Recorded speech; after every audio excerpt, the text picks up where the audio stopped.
Hello నమస్తే, అందరూ ఎలా ఉన్నారు? నేను మీ పిక్కి పవర్ ఛానల్ నుంచి మాట్లాడుతున్నాను. నా పేరు కోదండ. ఈరోజు మీ అందరితో కొన్ని విషయాలు పంచుకోవాలని మీ ముందుకు రావడం జరిగింది.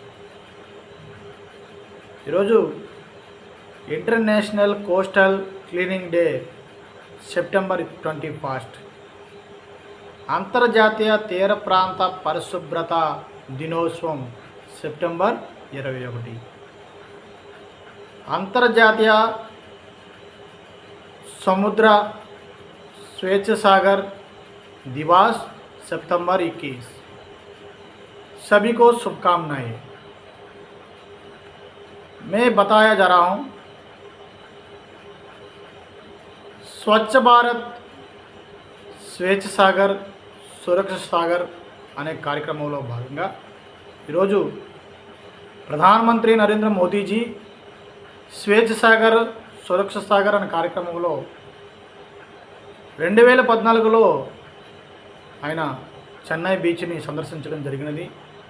అట్లానే భారత ప్రధానమంత్రి నరేంద్ర మోదీజీ ఆదేశాల మేరకు నాటి నుండి నేటి వరకు కూడా మరి భారతదేశంలో ప్రధానంగా సముద్ర తీర ప్రాంత గ్రామాలు 3827 గ్రామాలు సముద్ర తీరంలో ఉన్నటువంటి పరిస్థితి మనం చూస్తూ ఉన్నాం. ప్రధానంగా మత్స్యకార కులాలు 193 భారతదేశంలో ఉన్నవని చెప్పవచ్చు. 8,66,550 కుటుంబాలు భారతదేశంలో చేపల వేటపై జీవిస్తూ జీవనాన్ని గడుపుతున్నారని చెప్పవచ్చు. ప్రధానంగా ఆంధ్రప్రదేశ్లో 974 కిలోమీటర్ల తీర ప్రాంతం ఉన్నది అని సెంట్రల్ మెరైన్ ఫిషరీస్ ప్రకారంగా 2010 లెక్కల ప్రకారంగా మనకు తెలుస్తూ ఉన్నది. కాబట్టి తీర ప్రాంత పక్కన ఉన్నటువంటి ప్రజలు, తీర ప్రాంత గ్రామాల్లో ఉన్నటువంటి ప్రజలు అందరూ కూడా ఈ స్వేచ్ఛ సాగర్ సురక్ష సాగర్ తన కార్యక్రమంలో పాల్గొని మీ ఇళ్లను ఎట్లా శుభ్రం చేసుకుంటారో అట్లానే మన సముద్రాన్ని కూడా పరిశుభ్రత చేసి ఈ కార్యక్రమంలో పాల్గొంటారని అనేకమైనటువంటి ఉద్యమకారులు ఈ కార్యక్రమంలో పాల్గొంటూ ఉన్నారు. వారందరికీ కూడా మీ తరపున సంఘీభావం తెలియజేసి ఈ కార్యక్రమంలో పాల్గొవాలని కోరుచున్నాను.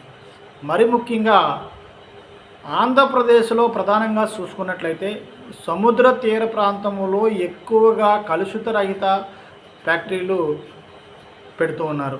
దీనివల్ల పర్యావరణ సమతుల్యత దెబ్బతింటుందని చెప్పవచ్చు. కాబట్టి ఇటువంటి కాలుష్య ఫ్యాక్టరీలను పెట్టడం వలన సముద్రం పర్యావరణం దెబ్బతింటుంది. కాబట్టి ప్రభుత్వం దీని మీద చర్య తీసుకొని తక్షణమే ఈ సముద్రంలో ఉన్నటువంటి ప్రజలను కాపాడవలసిన బాధ్యత ప్రభుత్వం మీద ఉన్నది, కేంద్ర రాష్ట్ర ప్రభుత్వాల మీద ఉన్నదని తెలియజేస్తూ మీరందరూ ఈరోజు సెప్టెంబర్ 21న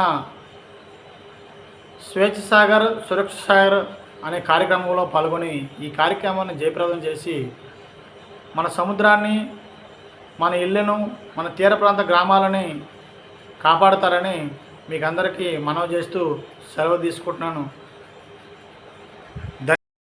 నేను చేసిన వీడియో నచ్చినట్లయితే షేర్ చేయండి, సబ్స్క్రైబ్ చేయండి. ధన్యవాదాలు.